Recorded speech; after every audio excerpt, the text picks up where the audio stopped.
Hey guys, I'm Morthadon, and we are back for To Your Eternity Season 2, Episode 3. So, last episode, unfortunately, we lost Toneri as a character, uh, and we did have Fushi realize it in the end, which is good. I'm glad he did. I was worried he was going to go without realizing it. He didn't realize it when she was alive, and not until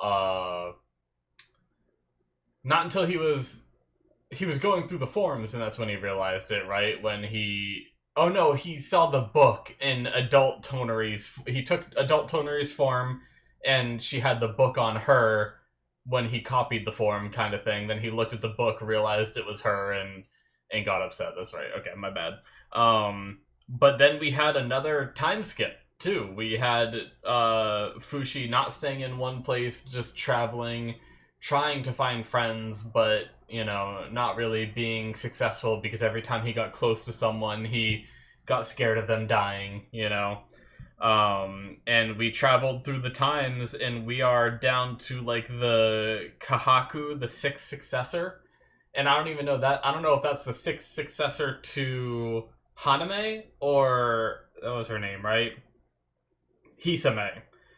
Or is it the sixth successor to Hayase? I wasn't 100% sure on that. I'm sure if I rewatched last episode, like some of those scenes where they first started talking about the successors, where they first said like I'm the first successor to, maybe I would have like understood it better.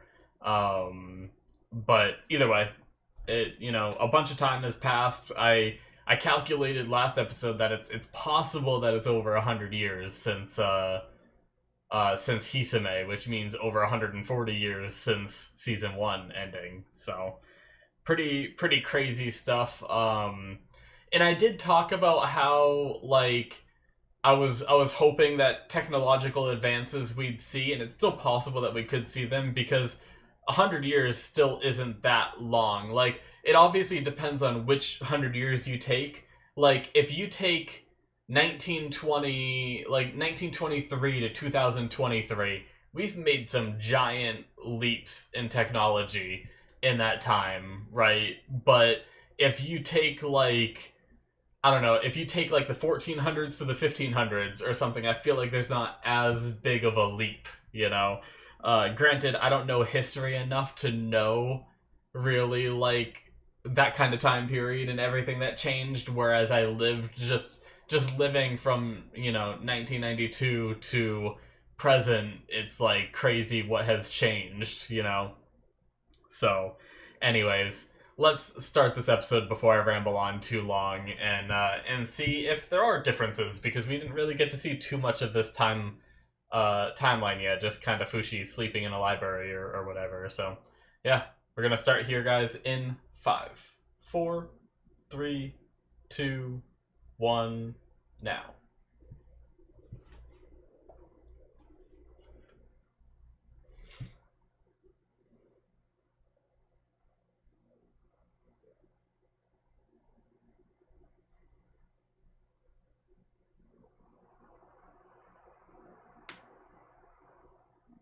You know, crazy seeing that time pass, though.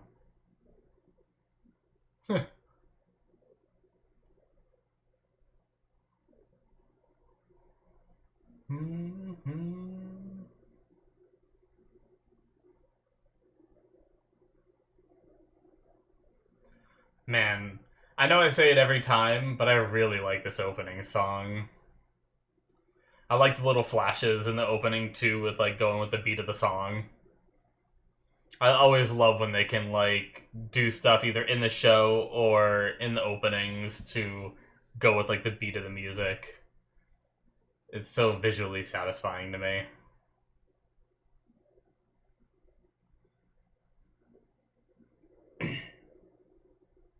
Oh, in case you're wondering, yes, the games behind me are in a different order.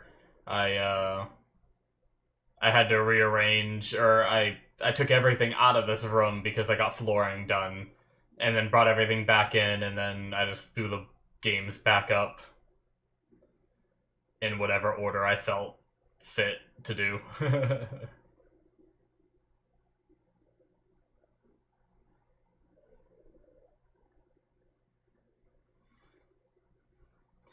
There's actually a couple of my videos. If you look at my Shield Hero episode 5, season 2, episode 5. I recorded that one when I didn't have anything on the bookshelf. The bookshelf was there. Actually, even the shelves were out, and the mini fridge wasn't there either, so it looked very empty. I almost kind of liked it, though.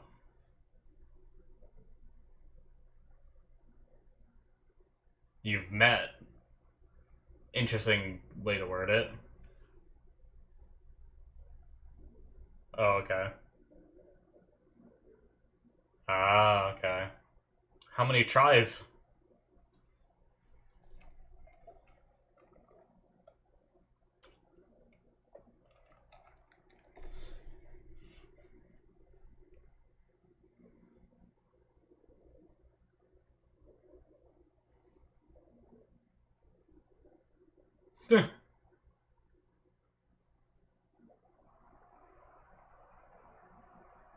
Imagine being like pressured by your family. You must bang this immortal.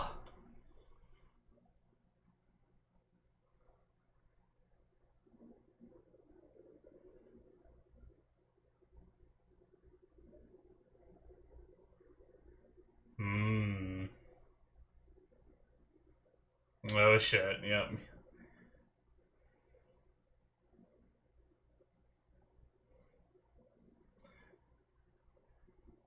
No.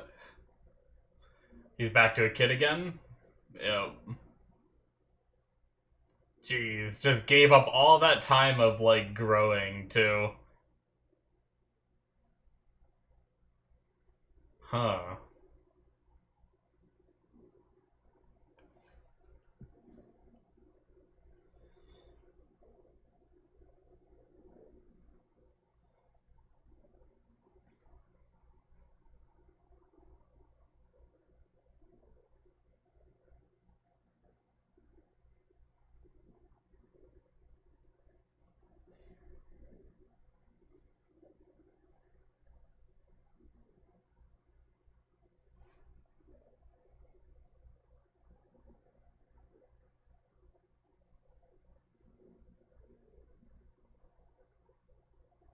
$200 since their inception, which would have been around Hayase's time, right? So roughly 200 years since the show started. I mean, obviously, it would have been Fushi had to exist for them to start what they started, right? So at least since the start of the show, it's been 200 years.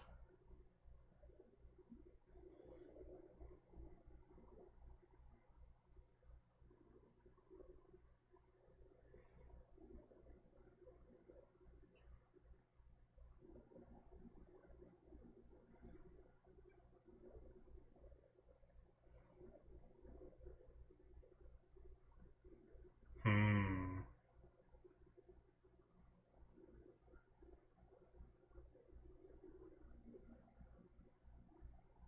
Oh my god, he can just make money.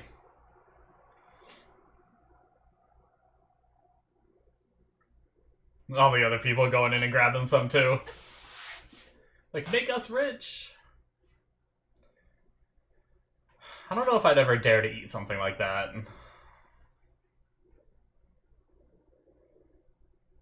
Like, if someone made food from their body. Uh-oh.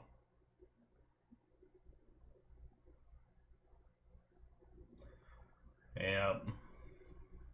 Damn churches.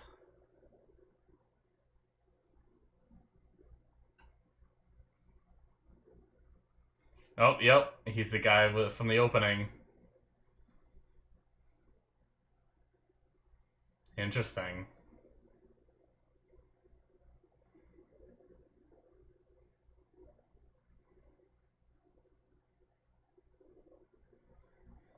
Hmm.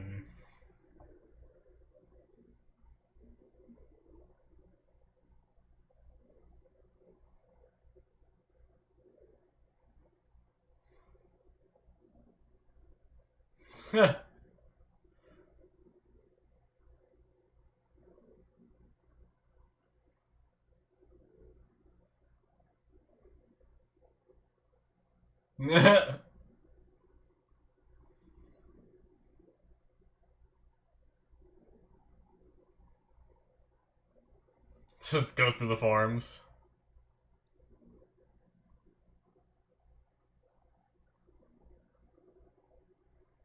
Uh-oh. Ah. Oh no. Oh no.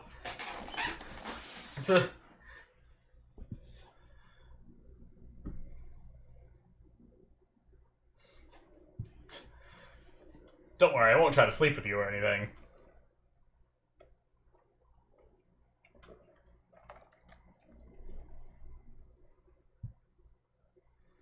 Oh my god.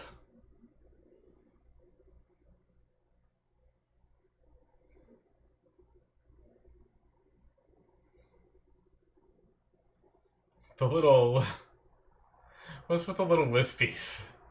I know it's supposed to be like, you know, he's crushing already kind of thing.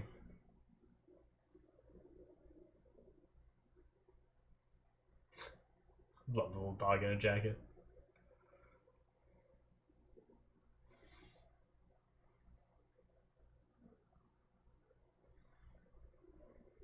Using the name Joanne instead of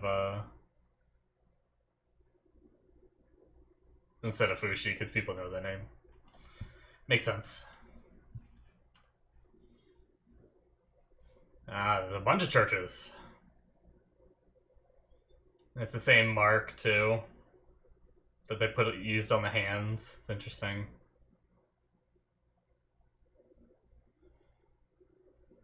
Interesting. It is cool seeing the culture.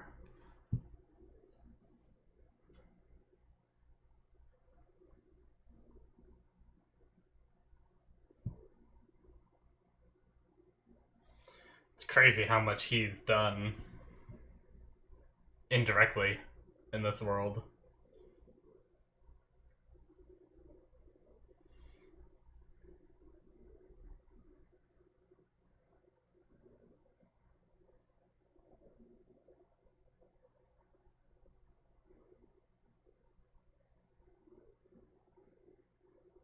Uh-oh.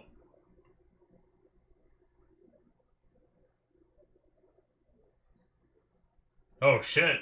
Oh, this is the opening guy. Time to tell mommy? What the fuck?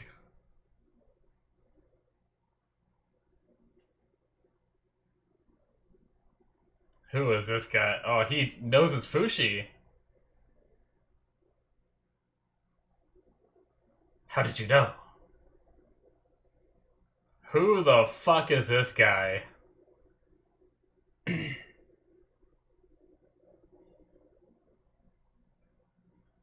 Oh my god. What? Why does he have Tasty Peach in his name?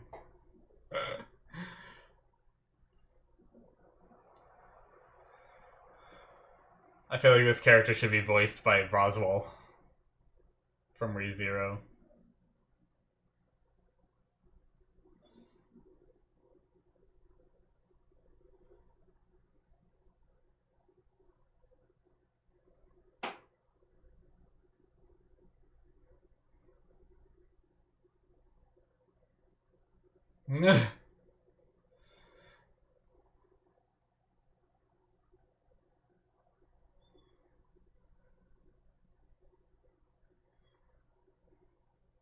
So freaks out when he gets close until the soldiers get here.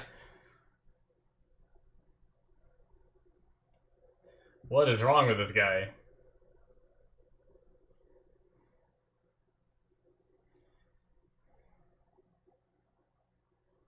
That's rough.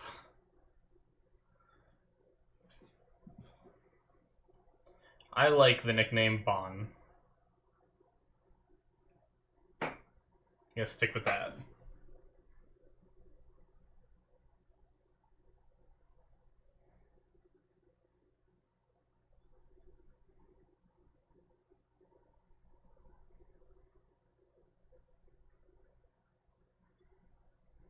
Hmm.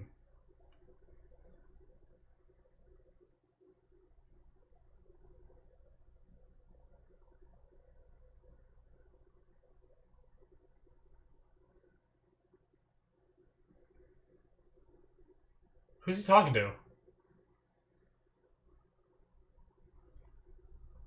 This guy got, like, freaking schizophrenia?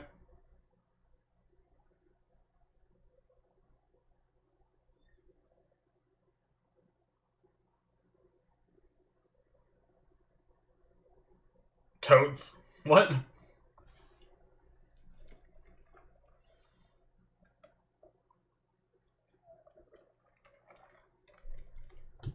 I didn't think I'd find people I hate more than the Guardians.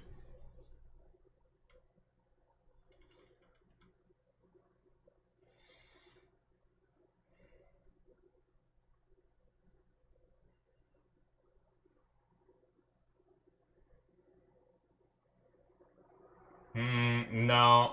No. That's not how that works.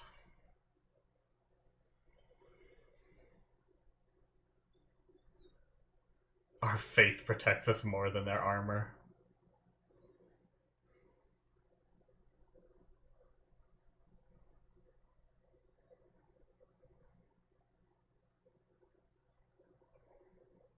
It'd be so funny if that's all that bird says when it gets there. Mommy, Daddy, praise me!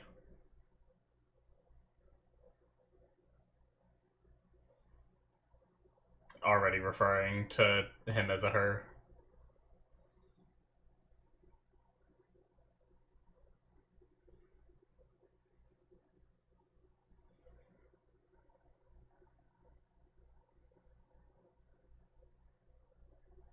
Black one. Jeez. That's so many people.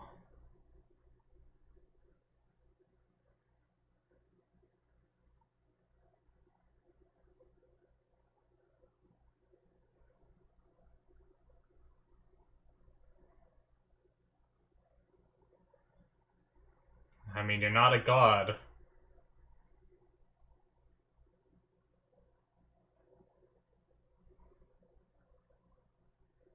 Why are you so weird?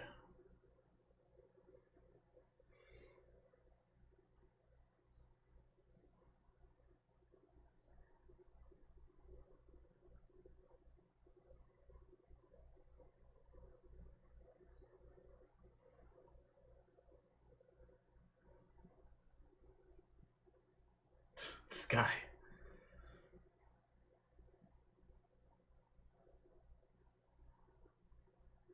He's quite a character, though. I will say that. I wonder if it's an act.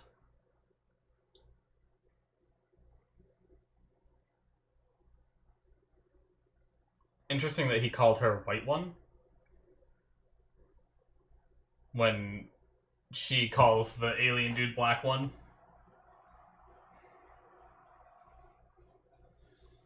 Okay. Mid-card.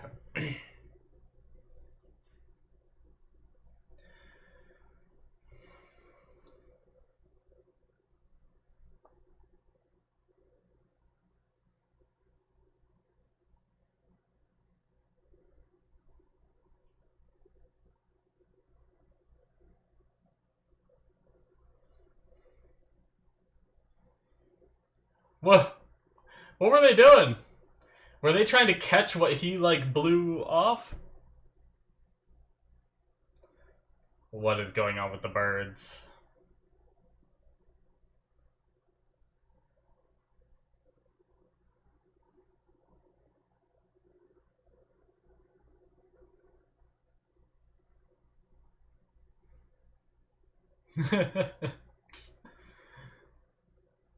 Kahaku just... Oh my god. What a couple of characters.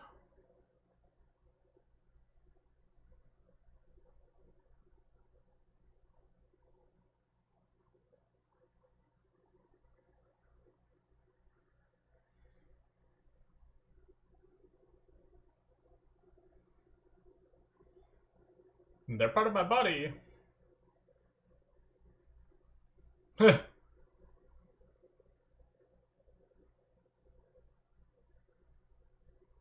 Oh my god. Oh my god.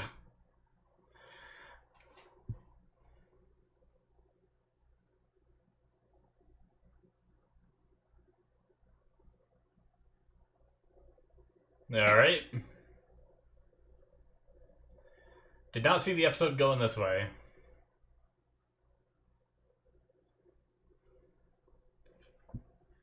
Shit, I missed the second name.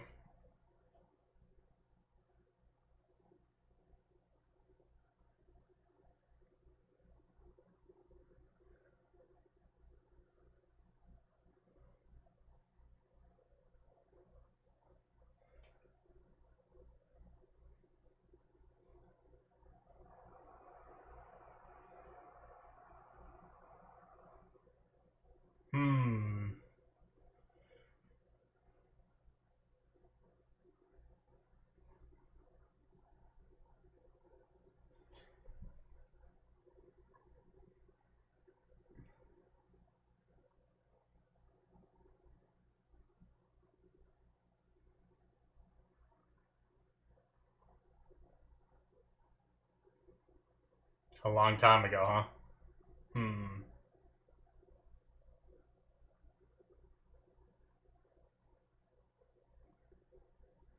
Interesting, so they know all about that even.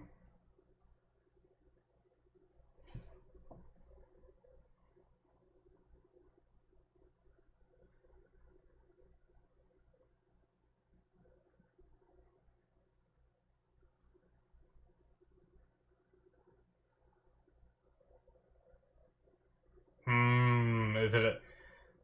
Toneri wouldn't have favored the Guardians, I don't think, either.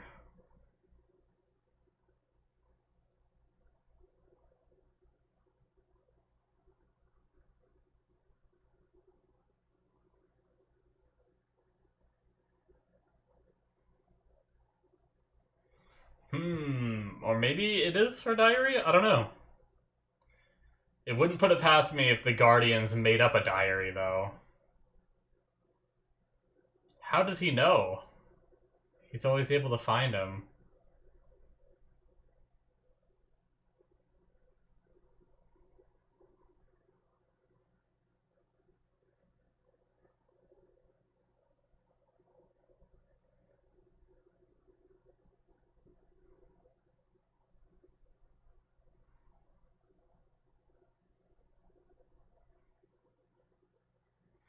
I'm pretty sure I know Bond's voice actor, though. I'm just trying to place it.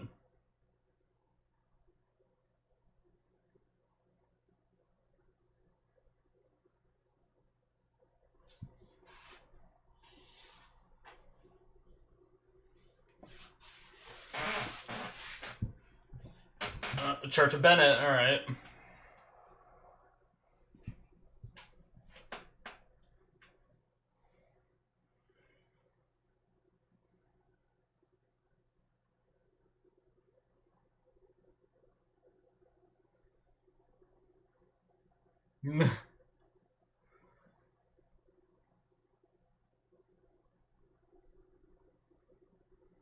Torta, that was the other kid's name.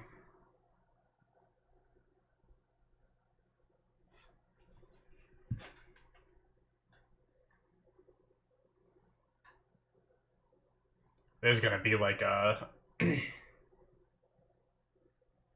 war. And oh man, that's gonna mess with Fushi too. Because Fushi's so worried about like the knocker, like people dying because of the knockers. But what would happen? Oh my god!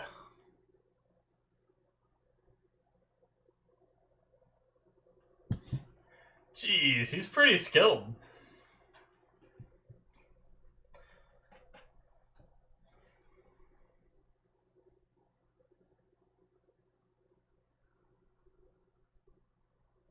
I'll talk more about what I was going to say in the discussion.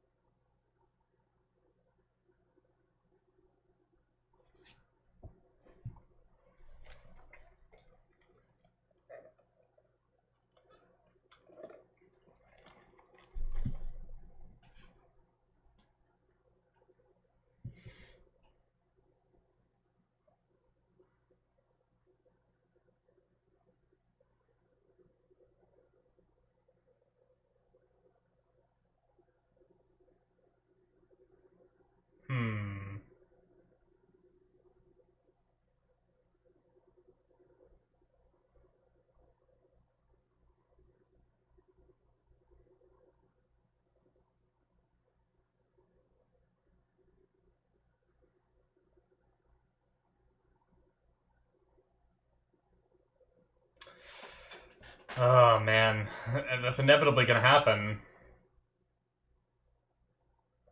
Oh shit.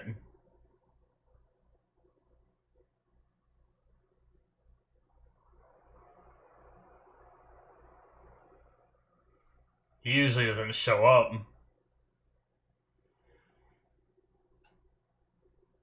with other people nearby.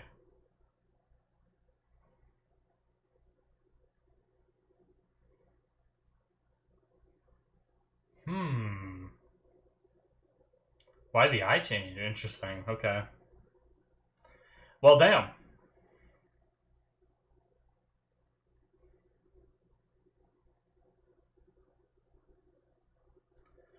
It was an interesting episode. Interesting character coming in because he's obviously goofy and weird, but he's weirdly capable too. Like, first of all, he was able to find Fushi when Fushi was in the female form, right? And I thought maybe it was just a coincidence. Maybe it's like, okay, he knows that this is, maybe he like knows enough to know that Kahaku is a descendant of Hayase, who is, they're always going after Fushi, and who's this other weird person he's never heard about, you know, maybe it's Fushi, you know? I feel like it's a reasonable conclusion to be made. But then later in the episode, there's several times where Fushi's like in different forms trying to get away, like in the mole running away or whatever, and he grabs him, flew away as the bird, and he hit him with the thing. It's like he's able to always tell. And there was that one moment where we saw like him, like a spark show up, like almost like he can really sense.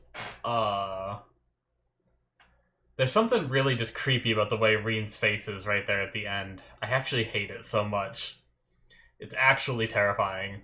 But yeah, there's like something about Bon that's like something more. But that is it, guys, for episode 3. So we learned a few things about like some of the churches that have come up, like since the days of Jananda. It seems like 3 churches have been formed, and one of them is Church Bennett, which is actively against Fushi, it seems like. I don't know if the other 2 churches are as well, but it almost seems like they're trying to like I forget exactly how they worded it in the episode, but it seems like they're trying to work together with their beliefs and everything, and there's that one flag that represents that with the 3 swords, which is the same symbol as like the slave symbol they used to put on their hands in Jananda. So it's interesting. It's really cool seeing kind of some of the effects of Fushi's existence in this world and how it's like permeated out in different directions between the Guardians, between Bond's group here, between all the different churches that have, you know, probably different views on the matter and everything. Now, we did have Kahaku mention 200 years since their inception, which I imagine must have been since, you know, Hayase started documenting Fushi. So 200 years roughly since the start of the show. That was a clever way to kind of give us a timeline of how long it's been too. So that's pretty cool. I'm glad they gave that, because I was like, in that, like, I guess that's longer than what I said, because I said roughly 140 years since the end of season 1. But the time from the start of season 1 to the end of season 1 was definitely not 60 years, because we had Piorin from like the beginning, and she was like an old lady up until the end where she passed away. So at most it was like a few years. So that means the whole successor thing was probably more like they did spend some time at the cabin, right? And Fushi like grew up with Gugu. So there was some time that passed there from Gugu as a kid to an adult, right? So, I mean, I'd say, and then there was also like a decent chunk of time between like the March stuff, right? Like it took them a decent amount of time to walk from village to village, I believe. It was like a month or something like that, or a few months or something. So, um, yeah, I mean, I'd say maybe the successors that whole successor time skip that we had. Like, we had the 40 years, and then we had the successor time skip. I'm guessing the successor time skip was probably 150 years, roughly. And then the 40 years would have made it 190, and then roughly 10 years from the start of the show to the start of season 1 up till when Piorin died. It might have been 10 years. Maybe not quite that long. But either way, that's like a kind of just like a rough outline to go off of. But it's kind of nice to like sort of have an idea of it, though. So, but yeah, we have all these churches, calling some of these people that are working with Fushi heretics and stuff. I wouldn't be surprised if they started like a holy war. That's what I was talking about a little bit. Like, if this Church of Bennett starts attacking people for protecting Fushi from them, kind of thing, and these wars start breaking out where people are killing people because of Fushi, he's not going to take that very well. Like, he already has the Knockers killing people, and he can't stand that. And that's, like, not even really his fault. Those are just kind of like a force of nature. Like, sure they exist because they're trying to go after Fushi, but, like, what's it called? But when, two sides are fighting over Fushi, I think that's going to impact him even more, and seeing people die to that and stuff. And who knows, like, how crazy it could get, because we don't know how, like, crazy these churches are, plus this group with Bon, plus the Guardians is kind of like a third faction. Maybe the two factions that believe in Fushi would be able to group up to fight, but hopefully it's not something where it's like the Guardians utilize the chaos, and now we have 3 people fighting each other, right? Rather than just 2 sides. I don't know. I could just see it going real bad, right? Real bad, real quick. So I guess we'll see.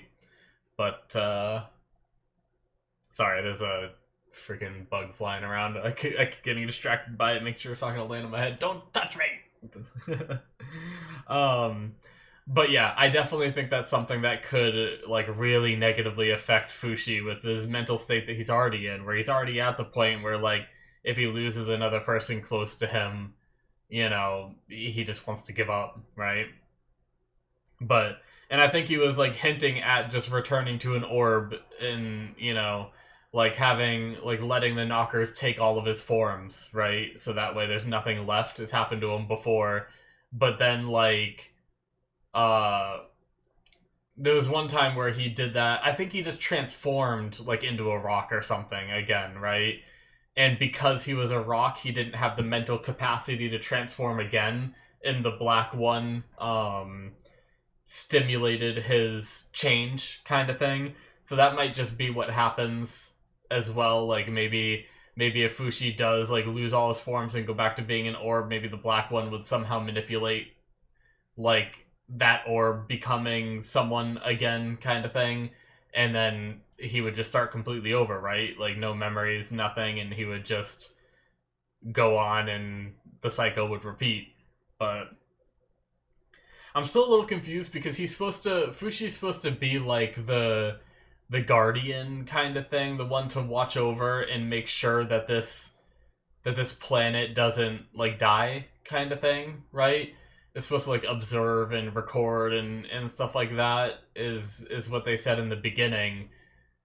But it seems like the biggest threat to this world is the Knockers, which are there because of Fushi. Like, if the Black One, like, took him off this planet, would the Knockers just go to whatever planet that was on, kind of thing? That's what I'm, like, not sure of. Like, would the Knockers just not be a problem anymore? I don't know. So it almost seems like Fushi being here is causing the problem that the Black One wants him to stop, But I guess the idea is that there's other threats and other things that could cause problems and everything. And I think he's mainly supposed to be, like, an observer, right? Like, the Black One does kind of push him to fight the Knockers a bit, right? So I think he is supposed to be a little bit of, like, a guardian kind of thing. But at the same time, I think originally he was just supposed to like be there as an orb. Like I don't think the Black One ever thought he'd like take these human forms or anything, right? He just sent him there as an orb to like absorb, like you know, like just watch out and everything. I don't know why I just lost my train of thought, but anyway, interesting. I'm really curious because the Black One did get a little more aggressive here too. With usually he doesn't show up with other people around, except for like the one special case where Piorin asked for him to like appear, kind of thing, in her final moments, and he did. But like the fact that he showed up here right in front of that guy. Now, obviously, I don't think he saw him, especially with how skittish that guy was. He definitely would have like freaked out if a cloaked figure just appeared right in front of him, right? So he had himself be invisible to other people except for Fushi, but he kind of jumped in because Fushi was having that like, well, I'm just gonna give up, and he's like, I can't have that, and I'm gonna jump in here and be like, it's just gonna start all over again if you give up. So fuck you, bitch. But yeah. There was something else in regards to it's interesting what the characters know and what they don't know and stuff like that. Like, I guess just because of different like people who Fushi's told things to, they knew about the Black One. It seemed like that might have been one of the things that Fushi told Toneri, and Toneri put in her diary, and that got out, I guess. It's interesting because they said the diary mentioned like favorable with the Guardians, but I didn't think that Toneri thought well of the Guardians at all. So that's why I thought it was propaganda, at first. Now I'm really not sure. I'm still not sure, right? Like, maybe they did take the diary and they changed some things to make it seem different than it is, right? I don't know. But I guess I'm just really curious if it really is her diary, or if they made like a fake diary of Toneri and sent it out to the world to spread their good word, right? Like, something like that, where it's like, I could see like the Christian church doing that or something, where they're like, oh, this is a big popular figure that died. Let's make up a journal where it talks about how they were so believing in the Christian church, so that way we get more followers, right? Excuse me. But yeah, I don't know. It's certainly interesting because that's the biggest takeaway for me that made me suspicious when they talked about Toneri's diary, is when she said they talked about the Guardians favorably. And I'm like, that doesn't sound like Toneri to me.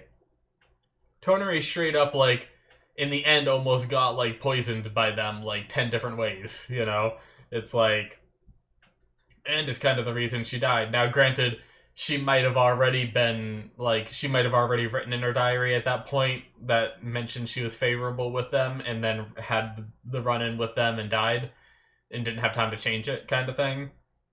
But even back, like, I'm pretty sure her run-in with Hayase and everything was enough for her to not like the Guardians. So I wonder if that's gonna come back. Are we really gonna learn whether it is her diary or it isn't? Like, or are we just left to make the assumption that it might not be because of that aspect? I don't know. Or I missed something entirely, which is very possible because I miss things sometimes. It happens. Sometimes I'm too busy talking or writing something down that I'll miss a line, and it'll like explain everything that I just was talking about, so who knows. But anyway, interesting episode. I don't know if I want to say it was a good episode. I'm curious of what it's going to build up to, because I'm like, Bon is a really interesting character because he's wacky and crazy and weird, and in a lot of ways I don't like him. But there's also like a little bit of competency in him in the way that he's always able to find Fushi that just makes me really curious of like what he's capable of. Is this showy exterior that he has just that? Is it just showy? Is there more to him deep down, you know. And he even saw Fushi talking about like giving up, and he's like, "Oh, I'll consider giving you an army." And he said like, "Look at the world that I'll create for you," kind of thing. Like, don't give up until then. Like, there's moments there where I'm like, there might be more to this guy than the goofy exterior that he shows us. So I am like definitely curious about that, but I'm a little wary of him too, because he's just like another like quirky weird character that like I'm not usually a fan of that like weird flashy gaudy kind of personality on characters in anime. Like even when like Roswell does it in ReZero, I'm not like the biggest fan of it either. So um it makes it hard to be like a character that I'm like, "Oh, I like this guy," you know. But but yeah, I'm really curious to see where he ends up in the story and stuff like that. We had the little gag also of Kahaku being like, "Oh, I'm only interested in women, so you don't have to worry about me trying to sleep with you or whatever," or kind of thing. That wasn't the exact words he used, but basically what he was saying. And then Fushi turned into Perona, and now suddenly he's all head over heels, you know. So and one of their doctrines is, you know, he even said it in this episode where they're, you know, they someday the hope was to teach Fushi the love between a man and a woman, you know. He didn't specify that they have to be the women, and I mean, I guess they did say that it was like a rule that all the descendants had to be women, but there just weren't any women born in his family before the mom passed away, kind of thing. So, so he just had to take over. But I imagine he's gonna try to have kids at some point, and hope one of them is a girl, kind of thing. But but yeah, I wonder if there is gonna be something where they try to hook up or whatever. It's not a storyline that I really want to get into. Is Fushi like learning it? I don't know. I'm curious about it just because like Fushi's been around for 200 years and he somehow hasn't learned about like sex and all that yet. So it's like part of me is curious of just like, well, what if he does learn about it? And then he has these different forms, and what does he explore with these forms? They used to be his friends, so that's kind of awkward, you know? Even his original form isn't necessarily his form, so that would even be awkward. Like, sure, it's the one he spends the most time in, right? But you're still like, you know, it'd be really weird to turn into other people and like use their genitals and stuff, you know, for that kind of thing. Um, but uh, but yeah, it's just like a really interesting dynamic. Like obviously, there's only so many limits you can do with like a TV show too. Like you can't show too much and you can't do too much, or it's gonna get a little weird, you know. Um, but like I think I'd rather just avoid it, and like kind of like how the show's already been just like, oh, he just dodges it, you know. Let's just not think about that. I'd almost rather it just keep doing that, because I think it would have to be handled in a very delicate way for me to be like, oh, this is interesting, you know. But yeah, luckily it does seem like I mean, obviously Fushi's very capable too, and he can just like change forms before anything too bad happens to him. But it also seems like Kahaku is very like respectful too. At least he's not trying to like force himself on Fushi. And you know, obviously, there's the whole, you know, guys. It's easier for guys to force themselves on women kind of thing. So when he's in that form, he's a little more susceptible. But he could always just turn into a mole before anything bad happens, right? So. I don't think we have to worry about too much of those kind of scenes happening, unless they somehow find a way to stop him from transforming. But that hasn't been a thing yet. So, but anyway, weird conversations aside, I don't know why I got into that whole thing. I think that's going to be it for me, guys. Make sure you hit that subscribe button. Looking forward to seeing where the rest of the show goes. I think one of my friends mentioned that like some of the early episodes he wasn't the biggest fan of in season 2, but then some of the later episodes get really good. So I'm guessing he's very similar to me in a lot of these regards, where he probably wasn't the biggest fan of Bond, at least at first. So that's probably what he was talking about. But anyway, yeah, that's gonna be it. Hit that subscribe button if you enjoyed. Check out my Patreon, where you can get access to the early access tier if you want to support me on there. You can see 2 episodes ahead through that tier. There's also my Patreon shows, where you can see shows that aren't even released yet, like Simpo Gear, Better Call Saul, things like that. Although Better Call Saul is ending very soon here and will start coming out, but then something else will replace it on my Patreon. So check that out if you're interested in supporting the channel and seeing more content from me. Links are in the description, or they should be popping up on the screen. Thank you guys so much, and I'll see you in my future reactions. Bye-bye.